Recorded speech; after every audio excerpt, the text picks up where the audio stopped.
So welcome back. And I was listening to one group and it was absolutely fascinating. So I imagine that you had really inspiring conversations.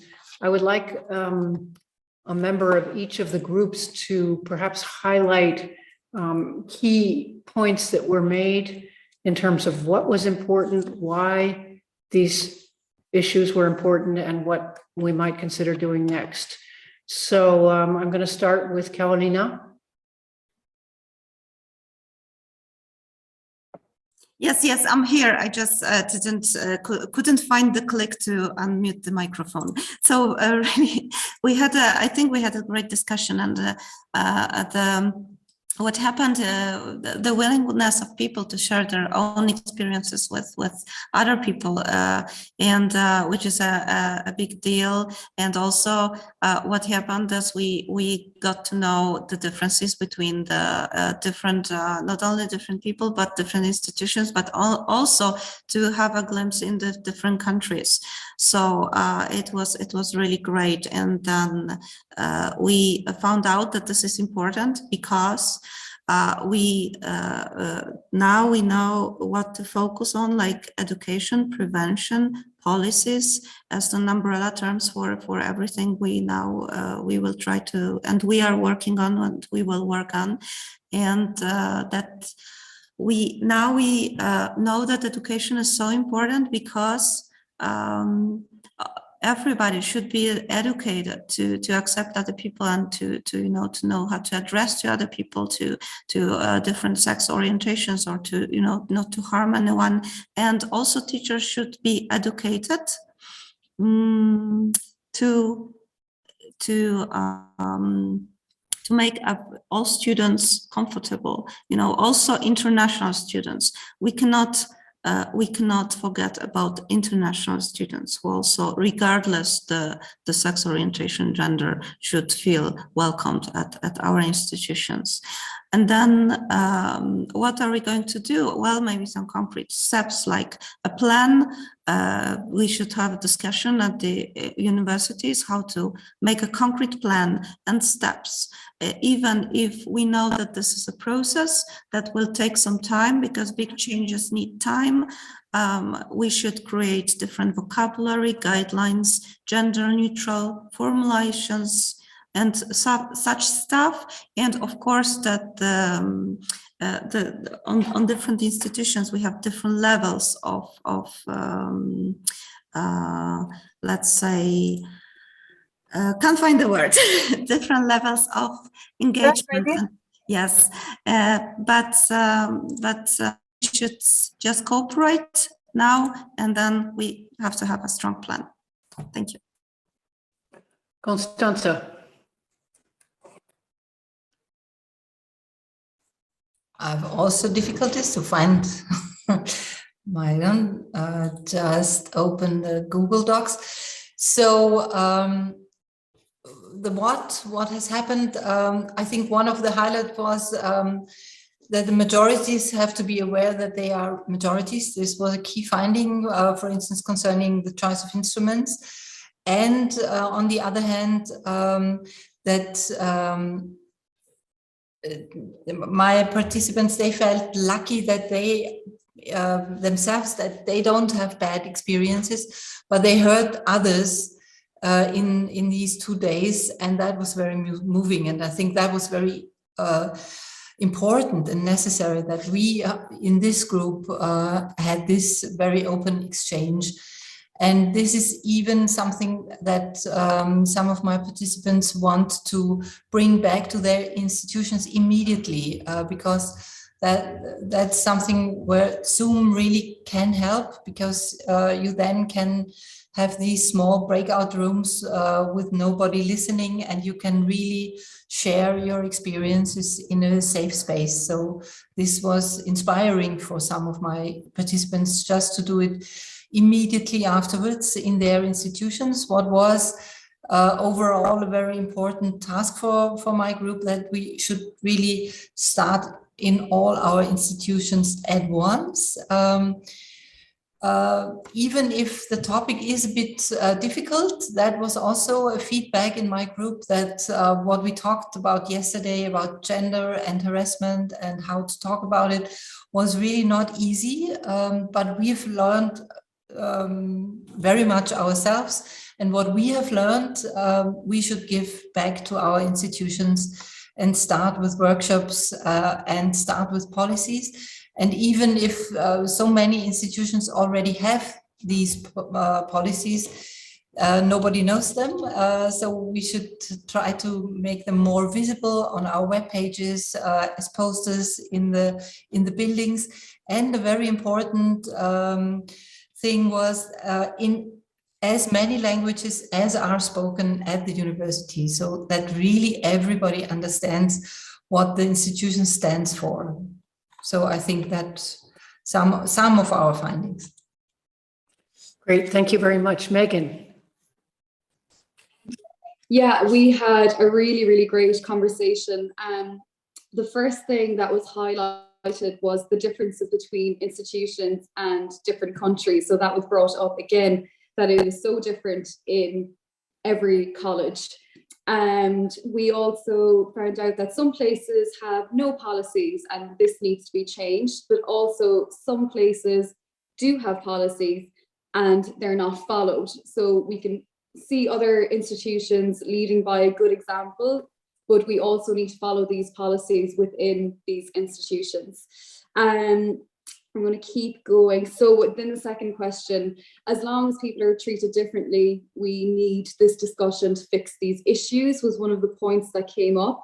Anita said a really lovely thing. She said, we need to accept people in these situations and open our hearts to them. So that is the basis behind all of this. And respect was also mentioned again, but that's where this all needs to start from.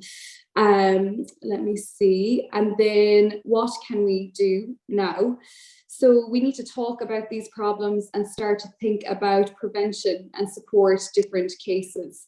And there needs to be training for students and staff on this topic, and even like the new generation of teachers, which came up a lot, is we really need to focus on making this a part of the curriculum in teaching this entire topic.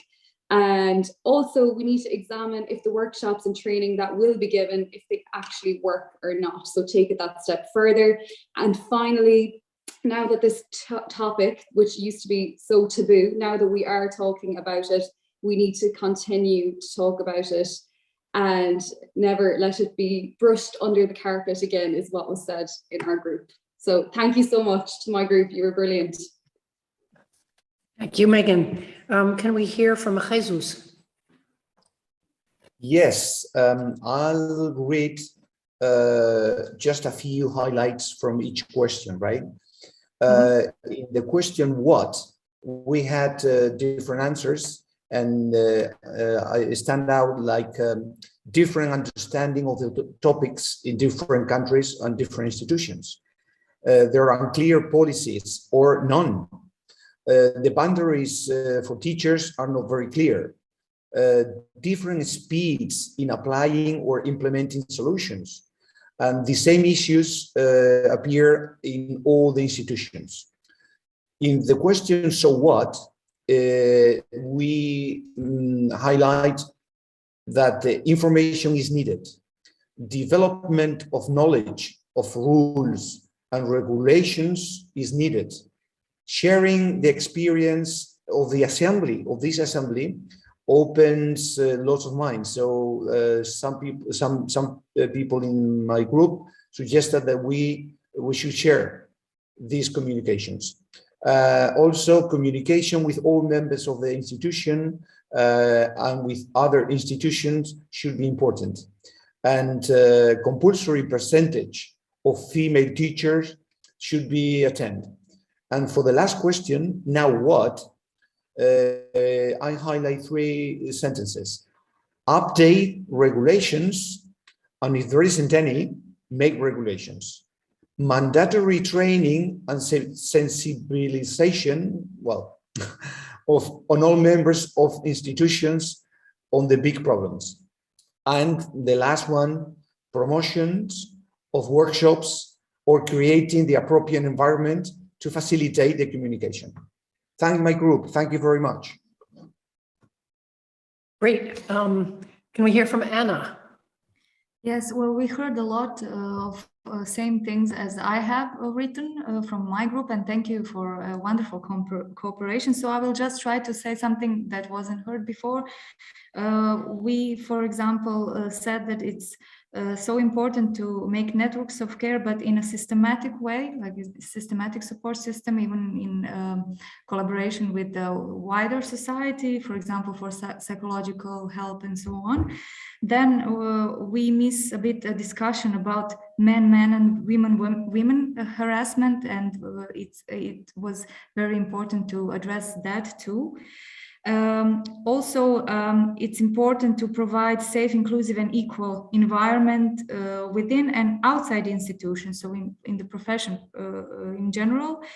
And institutions really need to take the responsibility and be transparent, because we all want to live in the safe space and be better teachers, to be better role models. Yes, and I think that pretty much rest of the things were mentioned before from facilitators, so I won't say anything more. Thank you. Thank you, Anna. Esther. Yes, I also focus on the things that haven't been said before. So one of the things that emerged in our group was language, and that it was so important that maybe we hadn't realized that before, and that sharing these stories was important to recognize where they overlap and where they're different, but also that you can see the patterns emerging. And why that was important is that therefore then we can open up our institutions and have more diversity. And Laura's shared a beautiful sentence that that these issues that we're dealing with aren't only harmful for the minorities or underprivileged, but also for the majority, so that it affects us all.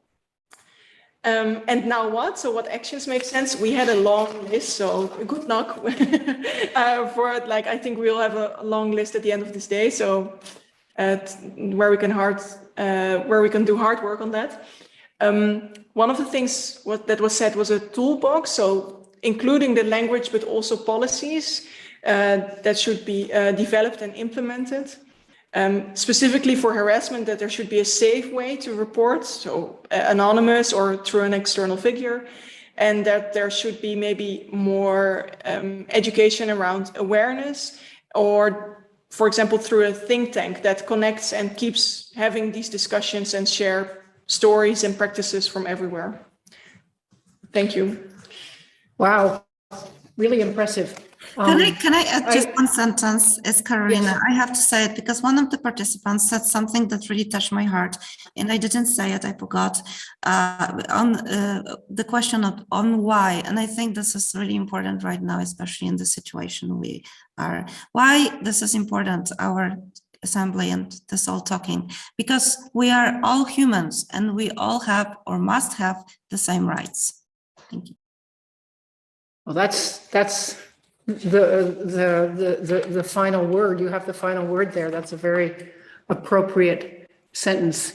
So thank you very much. And this actually is leads us into our final session of the day, which is going to be about starting to draft statements.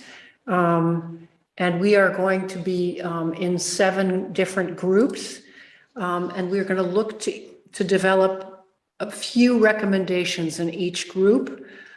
And after 10 minutes, the facilitator will change groups and will take your recommendations and bring them to a different group and ask if the second group wants to change or modify your recommendations. So in other words, there's going to be a kind of opportunity for each set of recommendations to get discussed in 2 different groups. And once again, just to be clear about what we mean by recommendations, this comes back to our original objective of developing policy recommendations for the higher music education sector across Europe. that we always start with, we recommend institutions, or we urge institutions to, and then because. So this is really what we're going to try to do. And we're looking to develop 2 or 3 recommendations in each group. We will come back for a final, very short plenary. And so for now, you are going to be put into 7 groups. And I'm moving because I have to go to a different room now. So I'll see you in my breakout group, and then I'll see you at the plenary. And we have a total of 30 minutes in all. We'll spend 10 minutes in the first group, and then 15 in the second. Here we are. Wow, we've done it. Our 2 days are concluding now. It seems like it's gone so fast. It's like lightning. It's been really a pleasure being with you all, and I find it so inspiring, and I think that it'll be even more inspiring when we next meet. And we are very happy to even begin to imagine coming together in a beautiful place in Saint Sebastian at the end of June. And you will be receiving an email with details on this from Barbara from the AEC office. But there will be another online meeting that will take place on Friday, May 13th from 9:30 to 12:30. And there will be an opportunity to work with experts on statistics and give you more facts.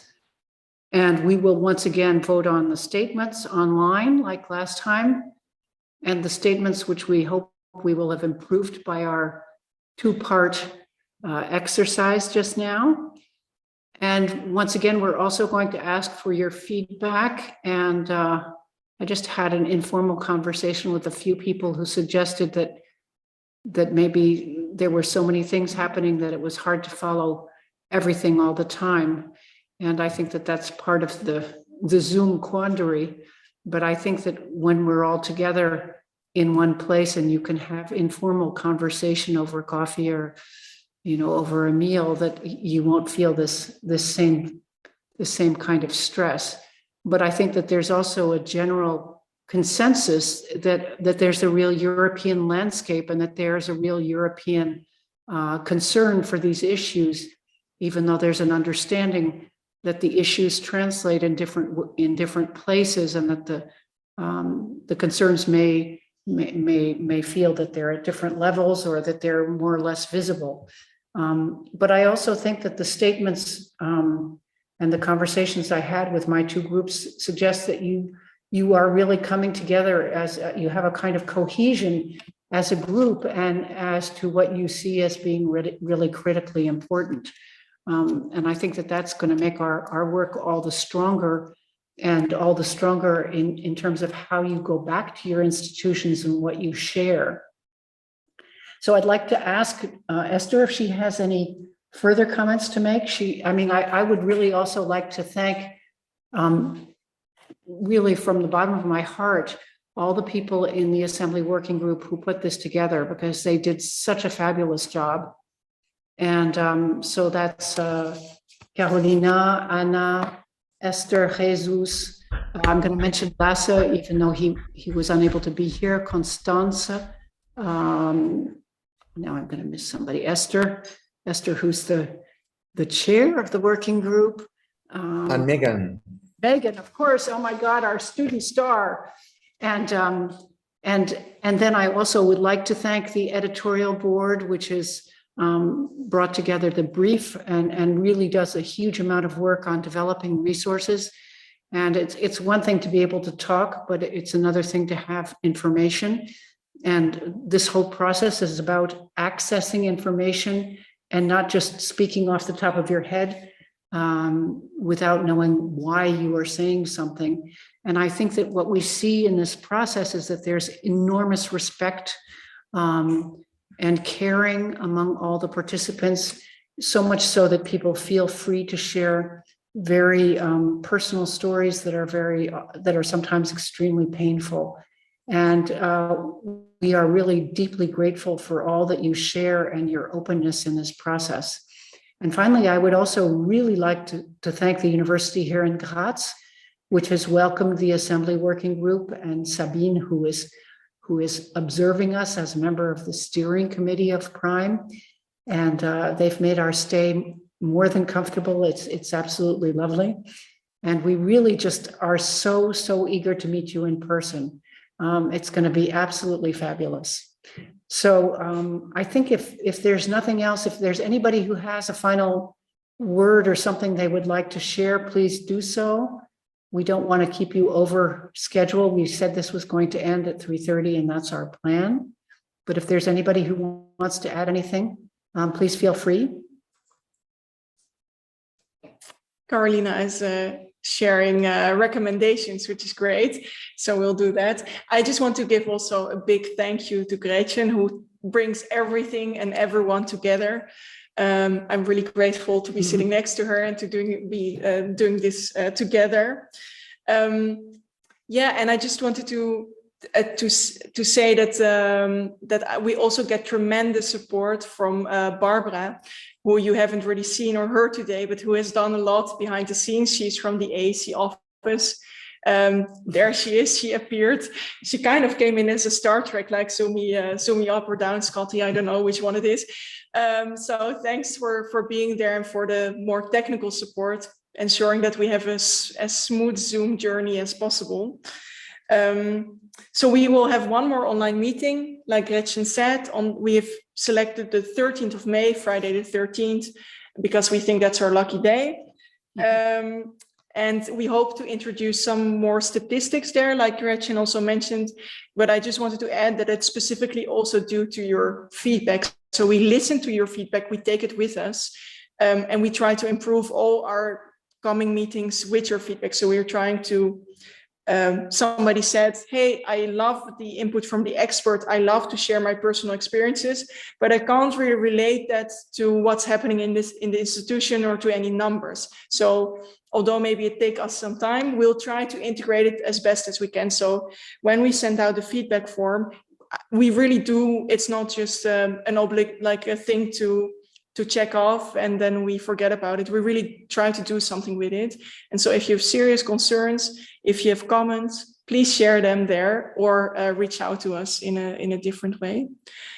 So I just wanted to emphasize that again. So we'll see you on 13th of May and hopefully in San Sebastian. And maybe Gretchen has a last goodbye. I don't know. Yeah, and we're expecting the sun to shine brightly on us when we get together in San Sebastian. It's going to be a beautiful beginning to summer, and we wish you really all the best. Stay healthy, be happy, and reach out to each other if you have questions. I mean, this is now your network. This doesn't belong to me or to Esther or to the Assembly Working Group. This group belongs to everybody. And so don't hesitate to reach out to each other and share when you feel that there's something important that you would like to talk about outside of your own institutional context. Because that's also what makes this such an important moment. And I think if we look at the state of the world right now, we more than ever need to talk to each other and continue the conversation. So I was going to say happy journeys, but we're the ones who are journeying back now. So have a great end of weekend. And thank you all for your engagement, your commitment, and for all you've given to this process. Thank you.